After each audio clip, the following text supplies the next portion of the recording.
네, 반갑습니다. 반갑습니다, 여러분. 오늘 하나님의 말씀을 나눌 수 있는 기회를 주셔서 감사합니다. 교사 헌신 예배에 와서 다른 자세한 성경 강의보다 저희들에게 또 저희가 교사전자로서 하나님께서 어떤 은혜를 주실까 하는 그런 마음으로 또 말씀을 이렇게 준비를 했습니다. 하나님께서 이 시간 저희 모두에게 은혜를 허락하실 줄 믿습니다. 디모데후서는요, 사도 바울이 순교하기 얼마 전에 마지막으로 기록한 서신입니다. 주후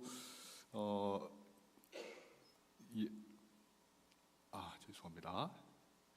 주후 64년, 65년 사이에 기록된 것으로 보이는데, 물론 67년, 66년, 64년이라는 주장도 있습니다. 자, 어느 쪽이든지 로마 대화제가 64년에 일어났지 않습니까? 그래서 64년 이후에 그 시기와 맞물려 있습니다. 이때부터 네로 황제의 잔인한 박해가 이게 시작되는데, 이런 끔찍한 박해 가운데서도 사도 바울은 복음으로 낳은 영적 아들 디모데에게 자기가 가장 하고 싶은 말을 지금 디모데 후서에 담고 있습니다.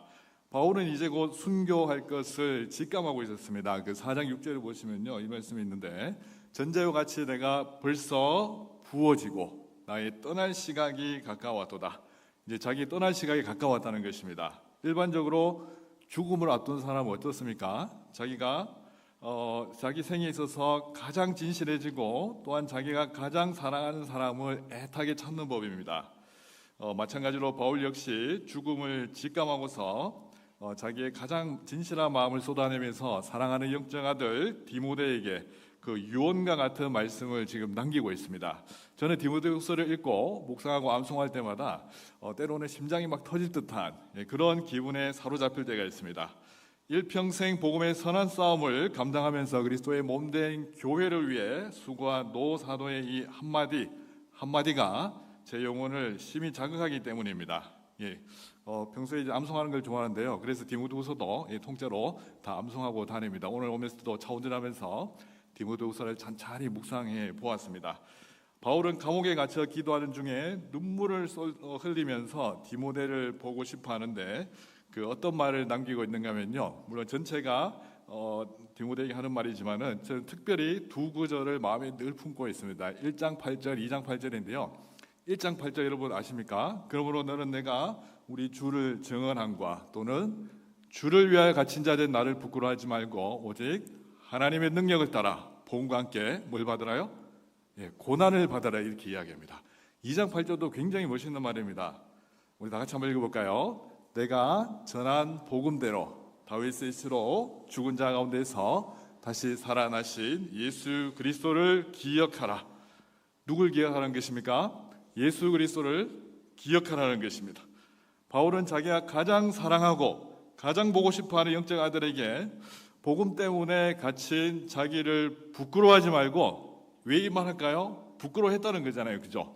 뭔가 당시에 복음 사역의 최고의 리더가 감옥에 갇혀 있으니까 디모데가 제자로서 또 영적 아들로서 뭔가 부끄러워했던 것 같습니다. 근데 절대 부끄러워하지 말고 하나님의 능력은 그런 것에 있지 않다는 것입니다. 우리가 어떤 상황에 처하든지 하나님의 능력은 여전히 변함없음을 기억하고, 그래서 하나님의 능력을 따라 복음과 함께 고난을 받으라고 이렇게 권면하고 있습니다. 자기가 한평생 전한 복음, 십자가에 죽으시고 부활하신 예수 그리스도를 또 기억하라고 또 말하고 있습니다.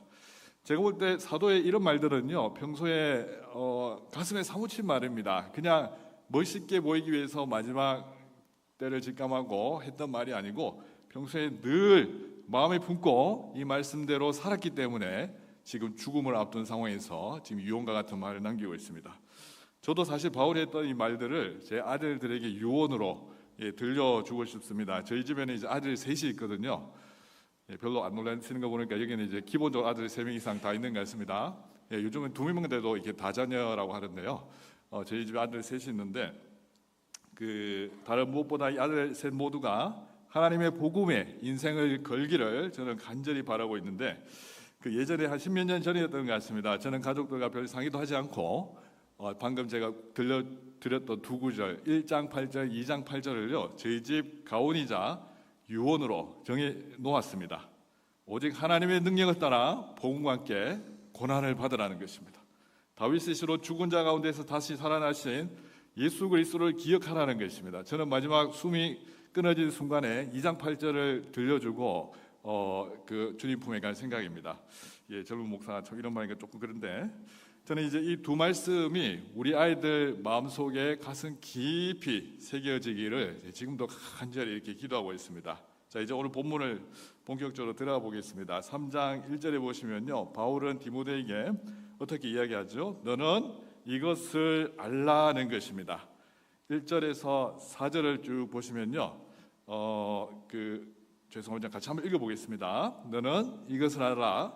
말세에 고통하는 때가 이르러 사람들이 자기를 사랑하며 돈을 사랑하며 자랑하며 교만하며 비방하며 부모를 거역하며 감사하지 아니하며 거룩하지 아니하며 무정하며 원통함을 풀지 아니하며 모함하며 절제하지 못하며 사나우며 선한 것을 좋아하지 아니하며 배신하며 조급하며 자만하며 쾌락을 사랑하기를 하나님 사랑함보다 더하며. 자, 여기 나오는 유형의 사람들을 곰곰이 보시기 바랍니다. 우리가 살펴보지는 않지만 바로 앞장에 보시면요, 바울이 그 거짓 교사, 거짓 그 교인들이 어떠한지를 쭉 얘기를 하는데 그들의 특성과 똑같습니다. 이제 사실 1절부터 4절은 그들을 가리키고 있습니다. 우리는 먼저 이 시대의 교사로서 영적 상황을 정확하게 파악할 수 있어야 됩니다. 이 시대는 놀랍게도 2000년 전 바울 당시의 영적 상황과 제가 볼 때는 조금도 다를 바가 없습니다. 사도가 말세에 고통하는 때가 이른다고 했는데 그 당시에도 그 고통하는 때가 이미 이르렀고 지금도 이미 고통하는 때가 계속되고 있습니다. 여러분, 말세가 무슨 뜻입니까? 말세. 마지막 그 하루가 아니고요. 그 성경을 정확히 보시면 이제 저렇게 되어 있습니다. 영어로 번역하면은 마지막 날들이라고 되어 있습니다. The last days라고 되어 있는데, 자, 이것은 그 여러 날들, 특정한 기간을 가리킵니다. 오순절 성령 강림 때 이미 사도 베드로가 요엘서 말씀을 인용하면서 말세가 시작되었음을 선포했습니다. 하나님이 말씀하시기를 말세에 내가 내 영을 모든 육체에 부어 주리니. 근데 요엘서에는 말세라는 말이 사실 없거든요. 찾아보면 없습니다. 그 후에라고 이렇게 되어 있는데 베드로가 의도적으로 성령의 인도하심을 따라서 말세라는 지금 말을 이제 집어넣은 겁니다. 그래서 성경이 말하는 말세는요, 재림의 그 단 하루가 아니고 우리 성도들이 주님의 재림 전까지 처해 있는 뭐죠? 모든 현재를 가리킵니다. 그러면 지금 우리가 어디에 살고 있죠? 말세에 살고 있습니다. 현재 우리가 처한 환경을 보시기 바랍니다. 본문 상황과 정말 신기할 정도로 똑같습니다. 겉으로 보이는 현상만 다르지 본질이 똑같다는 것입니다. 무엇보다 요즘 갈수록 어떻습니까? 자기를 사랑하는 일에 혈안이 되어 있습니다. 자기를 업그레이드 시키기 위해 얼마나 많은 시간을 투자하는지 모릅니다. 자기개발서 같은 거 아마 한 번쯤 다 읽어보셨을 것입니다. 책 읽는 거 힘들어하는 세대라서 유튜브로 다 보셨을 거예요. 자기개발, 그죠? 좀 더 어떻게 자기를 업그레이드 시키고 남들에게 어필할 수 있을까? 얼마나 많은 컨텐츠들이 나온지 모릅니다. 학생들이나 어른들이나 할 것 없이 주중에 선교적 삶을 사는 데는 정말 관심이 없는 것 같습니다. 어떻게 하면 스펙을 쌓아서 다른 사람들보다 좀 더 출세하고 좀 더 성적을 잘 받고 좀 더 좋은 직장에 취업할 수 있을까에 모든 관심이 집중되어 있는 것 같습니다. 그 자체를 추구하는 것은 나쁘지 않습니다. 방편으로 하나님 사역을 위해서 방편으로 실력을 쌓는 것은 전혀 문제가 되지 않지만 온통 관심이 거기에 가서 다른 건 다 잊어버리고 왜 우리가 공부를 해야 되는지, 왜 우리가 스펙을 쌓아야 되는지 전혀 관심이 없는 채 그 자체가 목적이 되면 심각한 문제라는 것입니다. 요즘 또 갈수록 어떻습니까? 자기 사랑의 증상 중에 하나가 얼짱 몸짱, 이 단어도 좀 오래된 말인데 저는 이제 인스타를 한 번씩 보기가 좀 겁이 납니다. 왜 그렇게 자기 몸을 보여주고 싶어 하는지 모르겠습니다. 그렇잖아요, 그죠? 얼마나 자기 몸이 멋있고 예쁜가를 막 이렇게 적당한 노출을 하면서 그걸 어필하면서 그냥 자기 사랑이거든요. 거금을 투자해서 얼굴을 고치는 일에 너무나 이제 그 흔하고 성령이 사실 수술인데 지금 미용 개념으로 다 바뀌어 있습니다. 저는 한 번씩 그렇게 생각하거든요. 만약에 주님 품으로 갔는데 주님이 혹시 못 알아버리면 어떡하실까? 예, 원래 그렇게 안 만들어놨는데 어떻게 다 뜯어고쳐가지고 그냥 우스갯소리 했습니다. 돈을 사랑하는 것은 말할 필요도 없습니다. 갈수록 돈이라면요 사족을 못 쓰는 사람들이 점점 늘어나고 있습니다. 예전에 제가 한 10몇 년 전인 것 같습니다. 그때 그 제가 담당했던 중고등부 아이 중에 하나가 굉장히 자기 친구를 부러워하는 거예요. 왜 부러워하냐니까 그 친구의 학교 친구가 중학생인데요. 하루에 용돈을 20만씩 받는다는 거예요. 예, 이게 또 부러워하는 사람 또 계시네요 여기. 예. 돈이 인생을 행복해 줄 것처럼 아이들에게 부모들의 이제 가르치는 것 같습니다. 저도 뭐 학창 시절에 아버지의 그런 말을 자주 들었습니다. 제 아버지는 믿음이 없으셨습니다. 몸져 아파 누워 계실 때 14년간 누워 계실 때 교회 성도들이 와서 케어해주고 이럴 때는 조금 이제 교회 다니시는 척하다가 마지막 그 이제 임종 전에요. 제 아버지가 좀 표현이 좀 그렇지만 그대로 워딩을 옮겨드리겠습니다. 이렇게 말씀하셨습니다. 예수고 나버리고 다 필요 없고 돈이 최고라는 거예요. 돈이. 그게 거의 유언이었습니다. 제가 들은 유언. 돈이 최고라는 거예요. 돌아가시기 전까지 돈 하신 거예요. 또 자랑하고 교만하고 남 비방하기를 인사하고 부모를 거역하고 감사하지 않고 거룩한 삶 따위에는 조금도 관심을 보이지 않는 이 타락한 세대에 우리가 똑같이 2000년 전처럼 살고 있다는 것입니다. 더욱이 날이 갈수록 아이들이나 어른들이 절제력을 상실하고 있습니다. 왜 그럴까요? 즉흥적 반응에 익숙하게 만드는 이 스마트 기기들이 굉장히 큰 역할을 하고 있습니다. 제가 이제 집회를 하거나 강의를 자주 하는데요. 하다 보면요, 청소년 청년들이 가장 듣기 힘든 말이 있거든요. 여기에 대해서 우리 한번 생각해 보자. 이 말을 굉장히 괴로워합니다. 생각하면 안 되거든요. 왜 그럴까요? 바로 답이 나와야 됩니다. 요즘 검색도 안 합니다. 그죠? AI한테 물어보면 바로 답을 다 찾아줍니다. 전문가들은 이야기하거든요. 점점 이렇게 가면요. 이제 성인들은 그나마 이렇게 뇌가 그 이전에 아날로그에 그 걸쳐져 있어 덜한데 그 자라는 청소년들은 점점 즉흥적인 것에 길들여지고 그 기억의 외주화라고 하지 않습니까? AI한테 모든 걸 다 이렇게 하면은 그게 자기 것인 양 착각을 하고 실제로 뇌가 텅 비어가는 이제 이런 세대가 된다는 것입니다. 자기가 뭐 하는지도 모릅니다. 숙제도 AI를 하고 선생님들이 검사도 AI를 하고 그죠? AI를 했던 것을 표시 안 나기 위한 또 AI를 또 활용하고 계속 그렇게 이제 한다는 것입니다. 시간을 두고 진지하게 인생에 대해 생각할 여유를 가질 수 없게 만드는 것 같습니다. 절제하지 못하니까 어떻습니까? 사람들이 점점 사나워집니다. 그 약간 집단적으로 지금 이게 분노 조절 장애화 되는 것 같습니다. 게다가 육신적 쾌락에 빠져서 마침내 하나님을 사랑하는 일을 완전히 잊어버리는 이런 현상을 점점 경험하고 있습니다. 근데 사랑하는 우리 성도 여러분, 자, 오늘날의 이 현상을 보시고요, 어떤 생각이 드십니까? 본문에 나오는 말세의 현상과 똑같다는 사실이 참으로 놀랍지 않습니까? 그죠? 근데 더 경각심을 가져야 될 이유가 있습니다. 오늘 본문을 보시면요, 누구를 향한 경고일까요? 누구를 향한 경고? 타락한 세상을 향한 경고이겠습니까? 교회를 향한 경고이겠습니까? 맞습니다. 이 본문은요, 세상을 향한 경고가 아닙니다. 놀랍게 교회 밖의 불신자들에 대한 묘사가 아닙니다. 천천히 읽어보시면 4절에 보시기 바랍니다. 쾌락을 사랑하기를 하나님 사랑한 것보다 더하며, 이게 세상 사람들이 이해할 수 있는 말입니까? 이해를 못하죠. 그죠? 또 경건의 모양은 있으나 경건의 능력은 부인한다는 이 말들이 세상을 향한 경고가 아닙니다.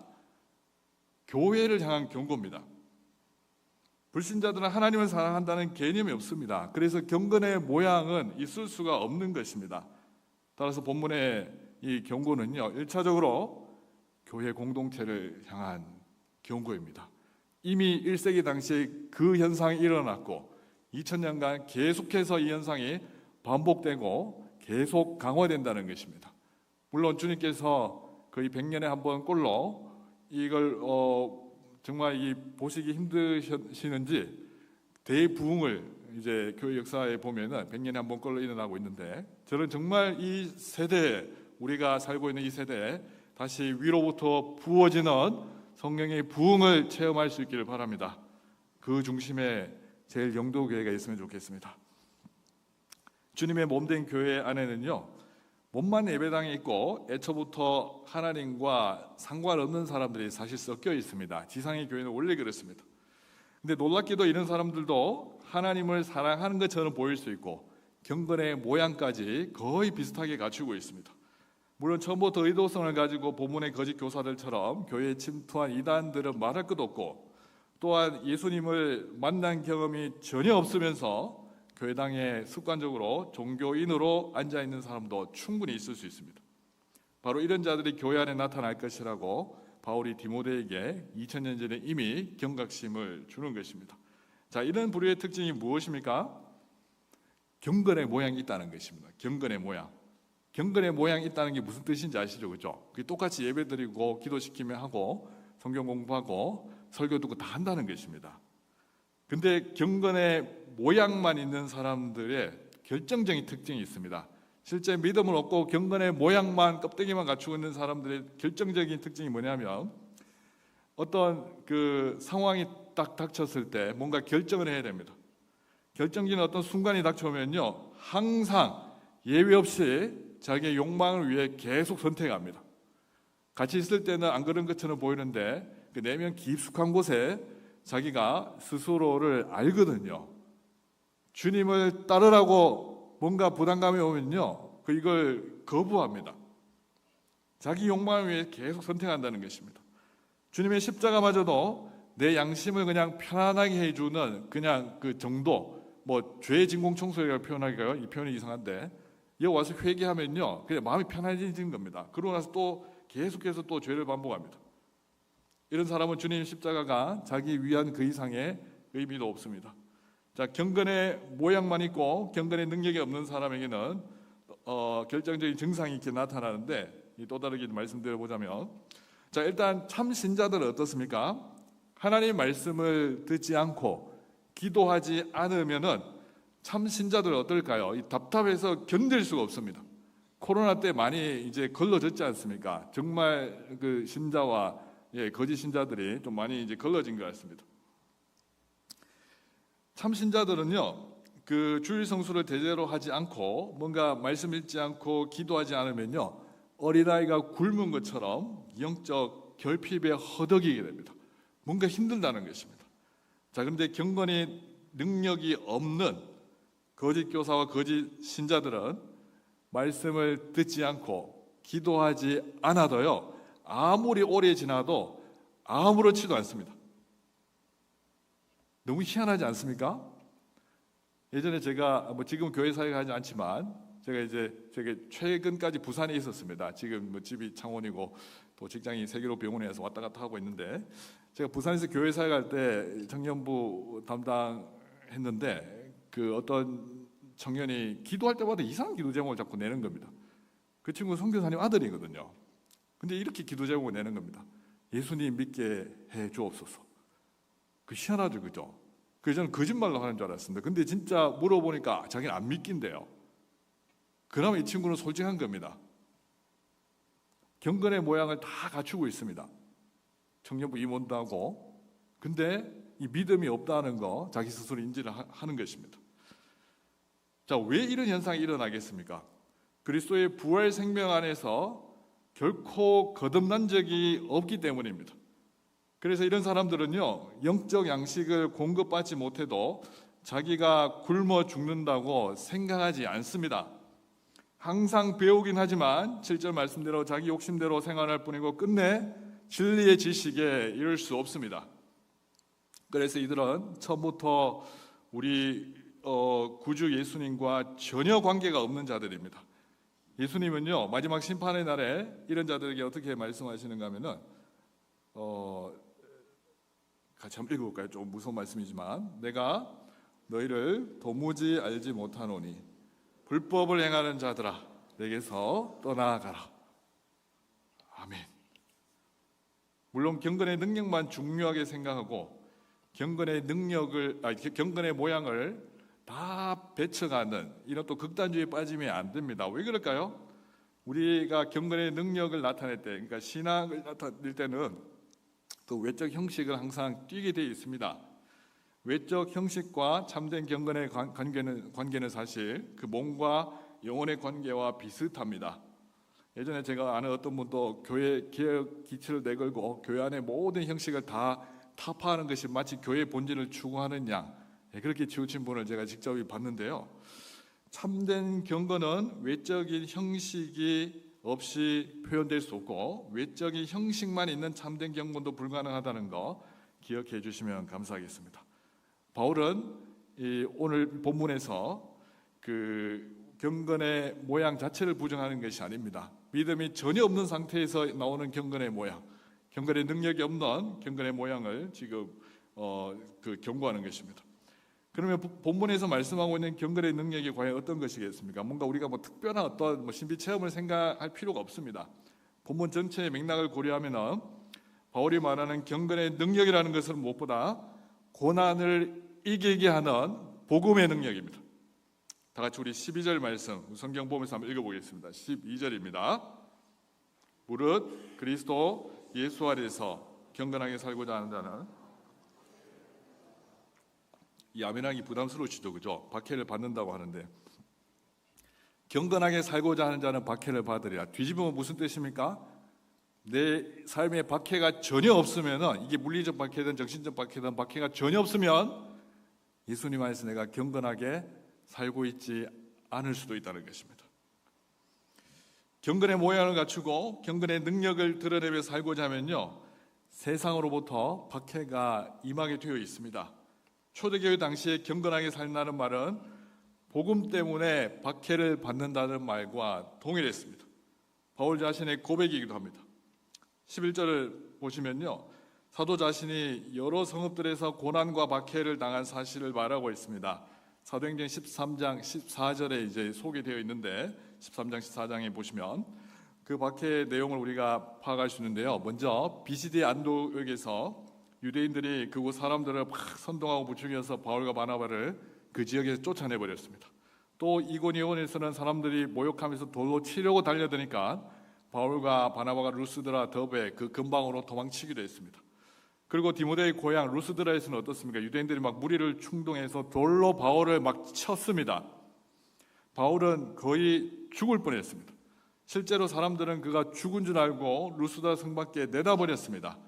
근데 그는 기적적으로 회복하거든요. 제가 볼 때는 바울이 체력이 좋고 맷집이 좋았다기보다 제가 볼 때 거의 거반 죽은 상태였던 것 같아요. 성령께서 초자연적으로 즉각적으로 회복시키셔서 바울이 일어났던 것 같습니다. 아직 죽을 때가 아니라는 것입니다. 그래서 바울은 정신을 회복해서 다시 일어나서 자기가 돌아온 길을 되돌아갔습니다. 돌 맞아 죽을 뻔했던 거기로 또다시 찾아갔던 것입니다. 그런데 오늘 본문을 보시기 바랍니다. 사도 바울이 그런 경험들을 회상하면서 뭐라고 고백하고 있습니까? 11절입니다. 11절 끝에 보시면요, 주께서 이 모든 것 가운데서 나를 건지셨느니 이렇게 말씀합니다. 사랑하는 성도 여러분, 이전에 자기가 돌에 맞아 죽을 뻔했는데도 이 사실을 두고서도 주님이 자기를 건져주셨다고 말합니다. 박해 자체를 피하게 해주시는 것도 은혜지만 극심한 박해를 받더라도 자기가 죽지 않도록 해주시는 것도 또한 주님의 은혜라는 것입니다. 우리는 신앙생활하다가 이런 푸념을 잘 늘어놓는 것 같습니다. 하나님이 날 사랑하시는다는데 내게 왜 이런 어려움이 있을까라는, 여러분 혹시 고민해 보신 적 없습니까? 하나님이 사랑하신다는 하나님의 자녀들이 세상 가운데 왜 힘든 일을 겪도록 하나님이 지켜보고 계실까? 그 고민 다 하셨을 것입니다. 근데 성경 어떻게 이야기하는 줄 아십니까?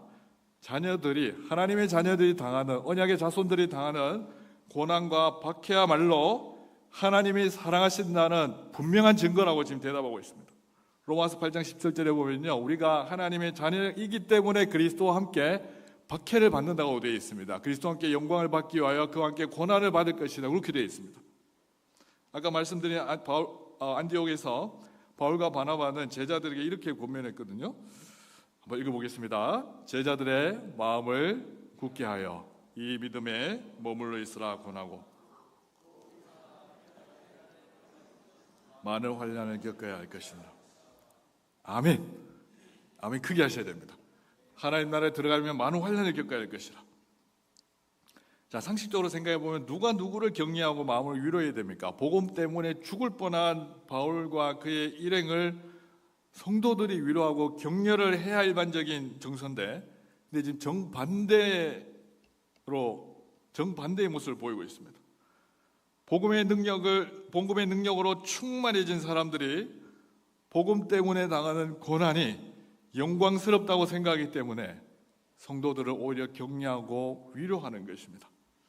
이처럼 초대교회 성도들에게는 그리스도를 믿는 말과 박해를 받는다는 말이 동의어였습니다. 그들은 고난을 각오하지 않으면요 신앙생활을 해 나갈 수가 없었습니다. 그들의 고난과 박해는 하나님이 그들을 사랑하시는 증거이기도 하지만 또한 그들이 하나님을 사랑하고 믿는 증거이기도 합니다. 오늘 우리가 예수님 믿는 것과는 전혀 다른 분위기입니다. 지금 우리가 예수 믿는다고 해서 순교당하는 경우가 있습니까? 물론 불신자 집안에서 신앙을 가지게 되면은 어느 정도 박해를 당하는 경우가 있습니다. 예, 저도 아버지 때문에 교회 다닌다고 엄청 맞았습니다. 성경책 보다 걸리면 불 쏴지는다 해서 저는 그때 새벽 4시에 일어났거든요. 이게 돼지 농장을 해서 그 개밥중 학교 가야 된다고 중고등학교 때 20대 초반까지 그렇게 살았습니다. 근데 제가 1시간 더 빨리 해서 성경 봤습니다. 아버지의 박해를 피해서. 그러다가 막 걸린 적이 있거든요. 성경책에 신앙서적에 불 태우면 어떡하나 막 고민했는데 다행히 안 태우시더라고요. 하루 뒤에 주셨는데, 왜냐하면은 어차피 자기 돈을 제가 살 거 또 하니까 아마 돈을 또 주기 싫어서 그런 게 아닌가, 그렇게 제가 추정을 해봅니다.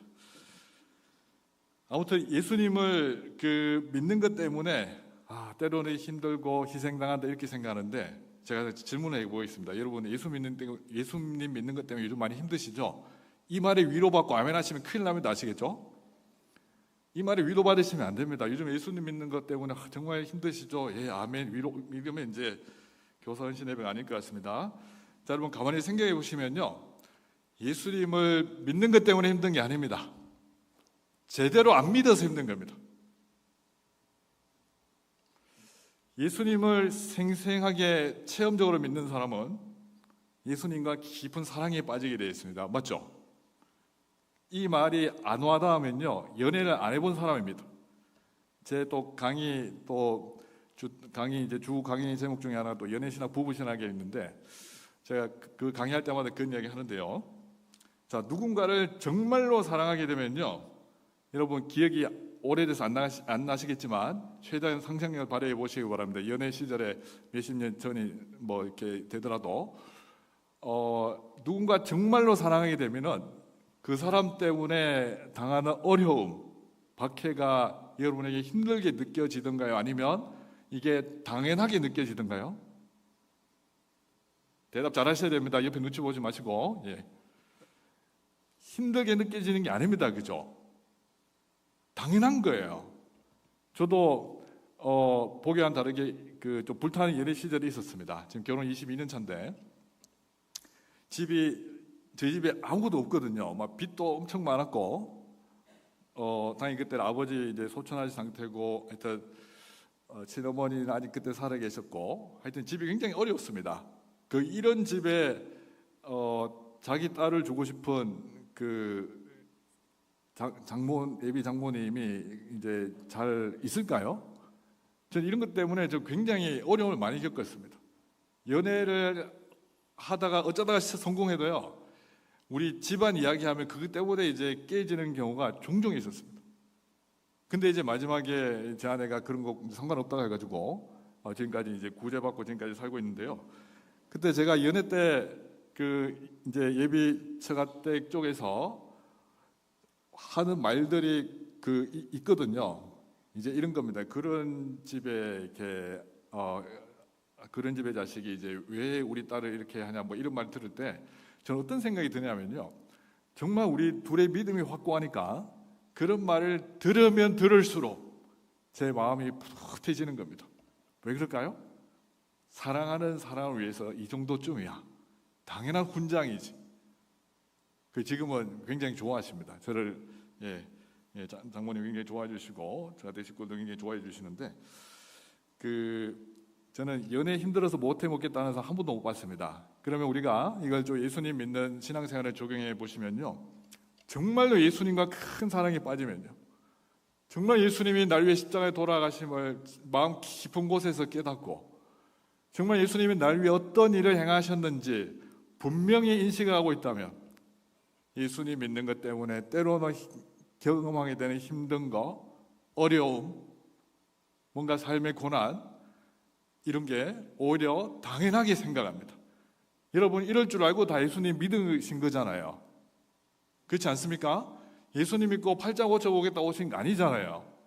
예수님을 믿고 예수님처럼 살아보겠다고 나오신 거잖아요. 예수님처럼 살게 하려고 여러분들 교사로 세워지신 거잖아요. 그래서 우리는 예수님을 위한 고난과 어려움을 힘듦이 아니라 당연한 훈장으로 좀 받아들이시면 좋겠습니다. 11절에 보시면 바울은 자기가 받은 숱한 고난과 박해를 디모데 네가 과연 보고 알았거니와 라고 되어 있는데, 이거 조금 더 번역을 좀 더 엄밀하게 해보면 개역개정판에 네가 과연 보고 알았거니와 이렇게 되어 있습니다.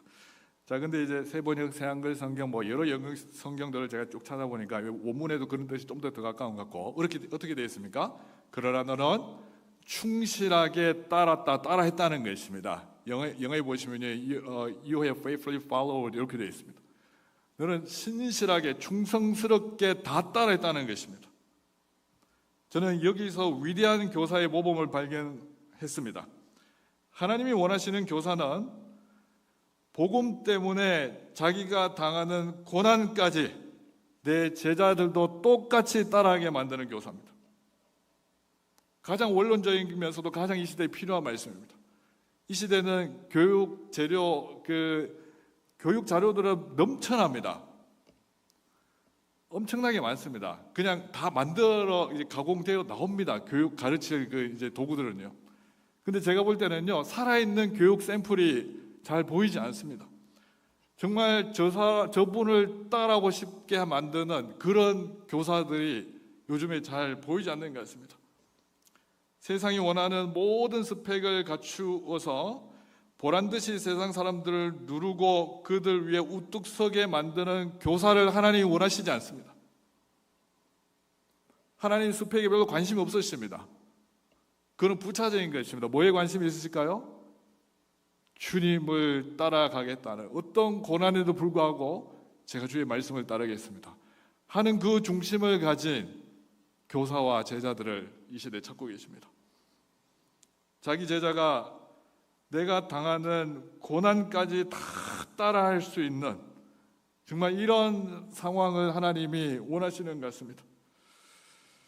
스승의 모범을 따라서 복음에 자기 인생을 걸고 고난의 모방자가 되게 하는 교사를 이 시대에 우리 주님은 애타게 찾고 계십니다. 오늘 은시대 예배에 참석한 모든 분들, 특히 교사분들, 이런 교사가 되시기를 진심으로 부탁드립니다. 저는 학창 시절에 평생 잊을 수 없는 은사를 만났는데요. 당시 저희 시골 교회에서 중고등부를 담당했던 전도사님이셨는데, 당시에는 토요일도 수업이 오전에 있었습니다. 그래서 오전에 수업이 끝나면요, 저는 집에 최대한 늦게 들어가는 게 제가 늘 하여튼 늦게 들어가는 것이 제 갈망이었어요. 왜냐면 일찍 들어가면 또 붙잡혀서 일을 해야 되니까. 하여튼 교회 수업 끝나고 바로 교회로 달려갔는데 하루 종일 이 전도사님 따라다니면서 전도하는 법을 배웠습니다. 그냥 골목 전도입니다. 딱히 방법이 없습니다. 여름에 초코파이를 한 상자 싣고, 그러니까 장로님께 오토바이를 빌려가지고 여름이고 하여튼 겨울이고 이렇게 다녔는데요. 우리는 이 동네 저 동네 돌아다니면서 아이들에게 복음을 전하는 일을 했었는데, 저는 그분을 볼 때마다 이분 정말 하나님 말씀을 사랑하는 사람이구나 라는 확신을 가졌습니다. 바지 주머니에 항상 성경 암송 쪽지를 가지고 다니셨거든요. 틈만 나면 이것 꺼내서 중얼중얼 암송하시는 거예요. 중얼중얼 암송. 전도사님은 저를 데리고 말씀의 중요성을 가르쳐 주셨습니다. 말씀을 이렇게 암송해야 된다, 저렇게 암송해야 된다. 목욕탕에 한 날 같이 갔는데 설마 목욕탕에서 암송하시지 않겠지 하시더라고요. 어떻게 하신 줄 아십니까? 200ml짜리 우유를 사 드시고 그거 좀 세척을 해서 까면 안에 하얀 부분이 나오잖아요. 우유값 거기다가 유성 매직으로 성경 구절을 적어서 들고 들어가시는 거예요. 물론 대화할 때는 이제 대화하시고, 또 멍하게 있을 때는 암송하시고. 저는 그런 모습을 다 보고 자랐습니다. 다 따라오고 싶었습니다. 어느 무도 토요일에 전도사님과 저는 어느 만에 들어가서 복음을 전하고 있었는데요. 그 동네 아이들이 길거리에 너무 더워서 잘 안 돌아다녀가지고 이제 집 안으로 좀 찾아 들어갔습니다. 근데 이제 갑자기 그 어떤 분이 튀어나와가지고 왜 자꾸 우리 집에 들어가 이렇게 하냐고 막 안 나가면 경찰에 신고해버린다고 막 이렇게 막 굉장히 위협을 이렇게 하셨는데 요즘 함부로 또 집에 들어가면 또 바로 신고당하는 분위기지만 그때는 뭐 어지간하면 신고 안 하던 이제 시대였는데 그래서 저는 급히 나와서 막 전도사님 오토바이 타고 도망치듯이 막 도망갔습니다. 근데 굉장히 놀라운 광경을 제가 이제 목격했는데 전도사님이 갑자기 어떻게 하신 줄 아십니까? 하나님을 찬양하는 겁니다. 찬송을 부르는 겁니다. 찬송 부르시면서 뭔가 모를 뭐랄까요, 기쁨이랄까요? 막 그걸 막 이렇게 느끼게 해주셨습니다. 그 순간 저는 이 전도사님의 불타는 심령에 감동을 받았고, 예수님을 믿는 게 이런 것이구나, 십자가를 따르는 게 이런 것이구나, 저는 눈으로 보고 배웠습니다. 그리스도인들이 복음을 전하다가 때로는 핍박받기도 할 때 오히려 기뻐해야 한다는 것, 이분을 통해 제가 전인격적으로 깨달았습니다. 성경의 사도들도 어떻습니까? 사도행전 5장에 보면 예수님 때문에 당하는 고난과 모욕을 오히려 기뻐하면서 그게 당연한 것으로 여겼다는 이 말씀, 여러분 확인할 수 있습니다. 저는 이런 신앙을 우리 교사들이 학생들에게 물려줘야 한다고 생각합니다. 이것이 바로 경건의 능력이기 때문에 그렇습니다. 하나님을 경외하고 이웃을 사랑하는 경건의 능력이 제일 영도교회 가운데 넘쳐 흐르기를 소망합니다. 아멘. 저희 부부는 그 몇 년 전부터 이제 큰 아들을 지켜보면서 좀 은혜를 받고 있는데, 제가 아까 말씀드린 아들 셋 모두 어디 있냐면요, 전라남도 그 진도 섬에 갔습니다. 저희가 뭐 팔아넘긴 건 아니고, 거기 이제 그 농촌 유학센터가 있습니다. 그 진해에 사시던 그 하고 나시는 부부가 그 이제 교육 선교라는 목적으로 가서, 대한 학교는 아닙니다. 그 학교는 우리 아이들 그 진도에 그냥 초중고 갔다가 방과 후에 아이들 생활지도, 신앙지도하는 그 센터인데요. 그 유학 보내면 보통 서울이나 뭐 서울 대도시나 외국으로 보내는데 저희는 뭐 그럴 형편도 안 되고 저희 아이들이 자발적으로 거기 갔습니다. 너무 신기하더라고요. 2년 전인가 3년 전에 한번 거기 휴가를 갔었는데 센터 막 개원할 때 여기서 학교 다니고 싶대요. 그래서 제가 좀 이상하게 생각했어요. 왜 우리 아이들이 이럴까? 저 닮아서 제가 시골 정사라서 그런지. 근데 가서 뭐 몇 달 지나고 오겠지 했는데 지금 3년이 지났는데 아직 안 오고 있습니다. 그 20명의 아이들이 센터 생활을 하면서 입시 공부에 전혀 스트레스 받지 않고, 그렇다고 공부 포기만은 아닙니다. 자기 주도 학습을 거기서 이제 잘 좀 이끌어 주시고, 정말 아이들이 행복해 보입니다. 표정이. 거기 있는 아이들한테 물어보면요, 너 뭐가 제일 재밌어? 이렇게 물어보면 뭐라고 대답하는 줄 아십니까? 학교 생활이 그렇게 재밌대요.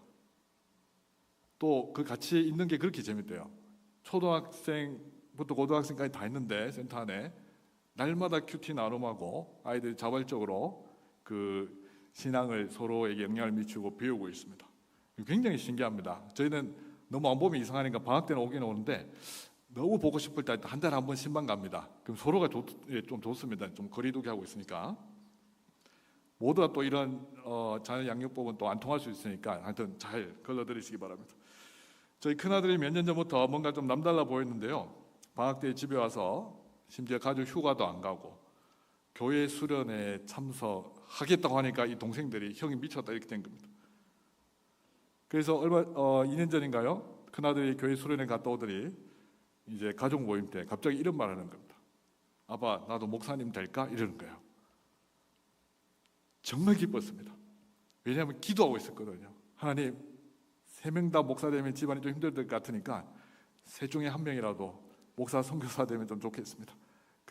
그래서 나머지 한두 명은 열심히 돈 벌어서 선교비 되고 좀 이런 구조로 저희 가정을 좀 꾸려놨으면 좋겠습니다.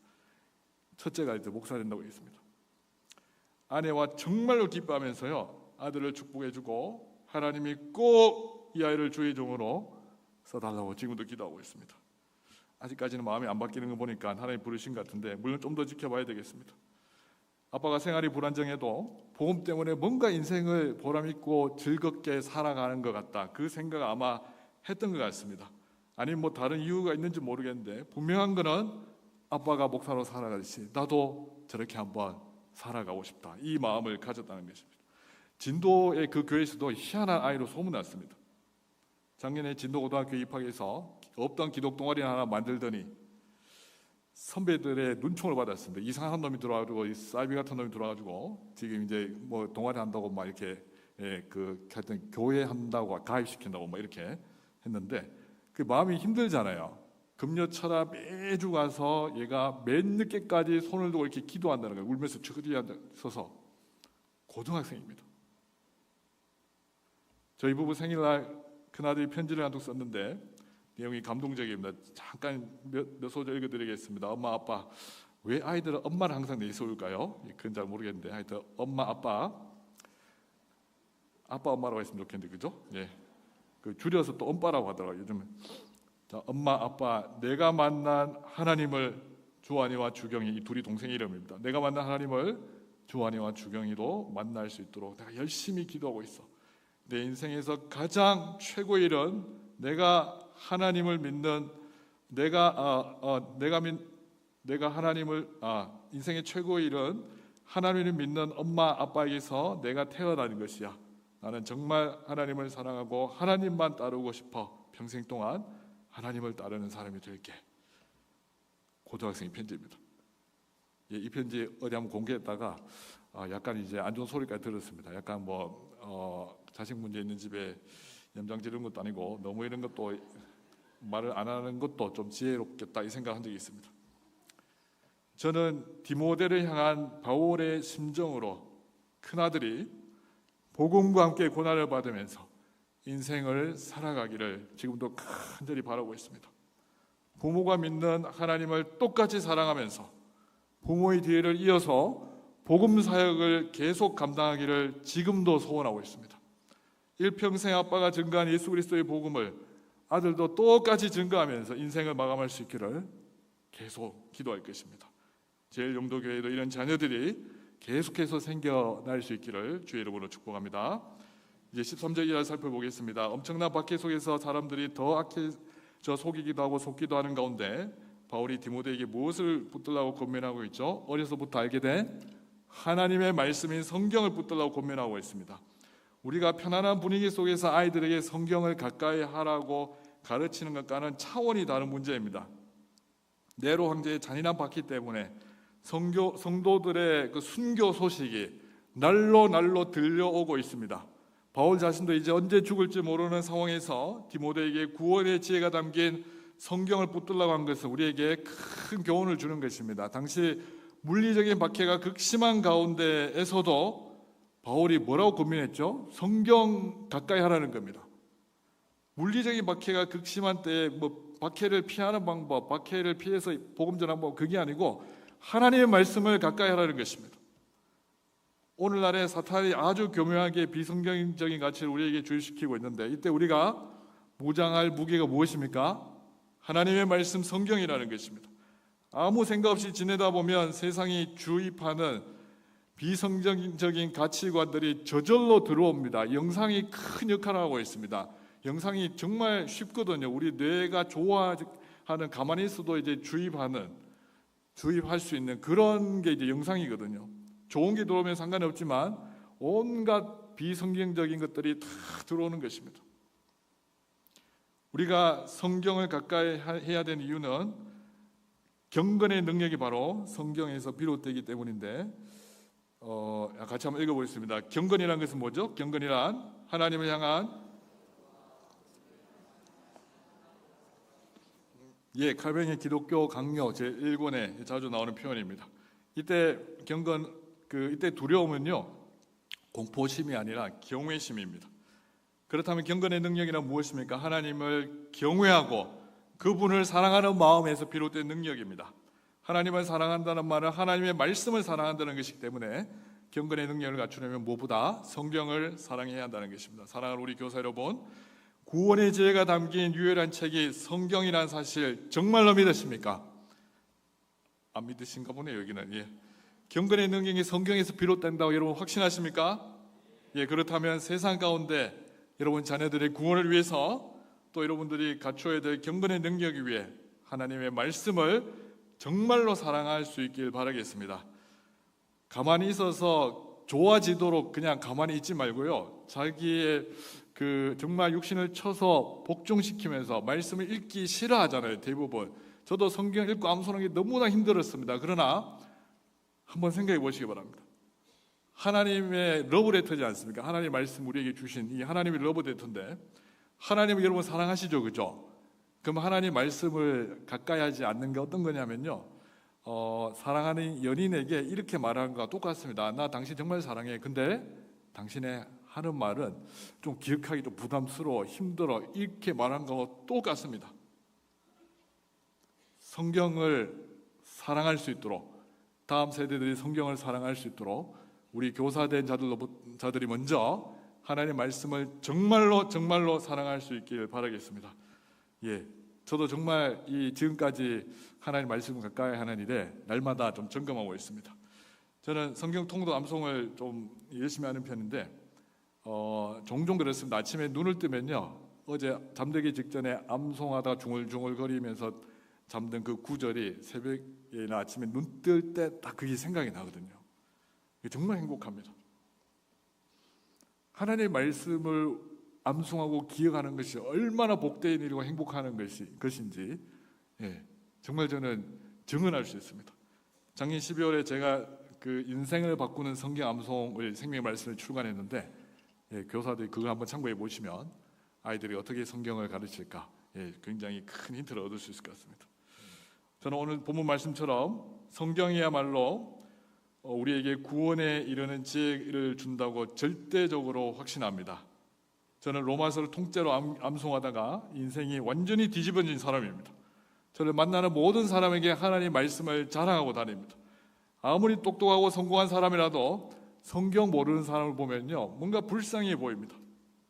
사랑하는 우리 교사 여러분, 하나님의 말씀 어떤 책이지요? 이제 말씀을 써서 좀 정리하도록 하겠습니다. 일단 16절, 17절 말씀 암송하실 분은 하시고 보실 분은 보시고 같이 읽어보겠습니다. 모든 성경은 하나님의 감동으로 된 것으로 교훈과 책망과 바르게 함과 의로 교육하기에 유익하니 이는 하나님의 사람으로 온전하게 하며 모든 선한 일을 행할 능력을 갖추게 하려 함이라. 아멘. 과연 이 말씀대로 여러분은 하나님의 말씀 성경이 우리를 교훈하고 교육하는 일에 정말 유익하다는 사실을 믿고 계십니까? 우리 자녀들이 하나님의 사람으로 온전하게 하며 모든 선한 일을 행하도록 만드는 능력이 성경에 있다고 정말 확신하십니까?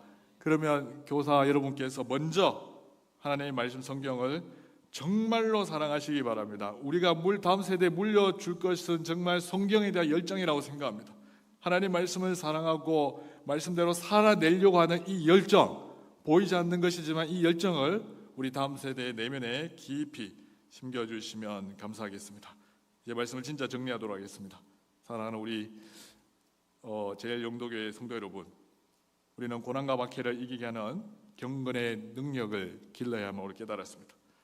그리고 우리가 복음 때문에 당하는 우리의 고난이 없으면 안 되겠죠, 그죠? 복음 때문에 당하는 여러 형태로 당하는 나의 이 고난을 내 제자들이 따라하게 만드는 교사로 거듭날 수 있길 바라겠습니다. 그래서 우리 모든 성도들, 특히 교사들은 하나님 말씀을 사랑하면서 하나님의 복음을 믿는 것이 어떤 것인지 삶으로 보여주면서 모든 선한 일을 행하기에 조금도 부족함이 없는 경건의 능력을 갖춰가시기를 간절히 바라겠습니다.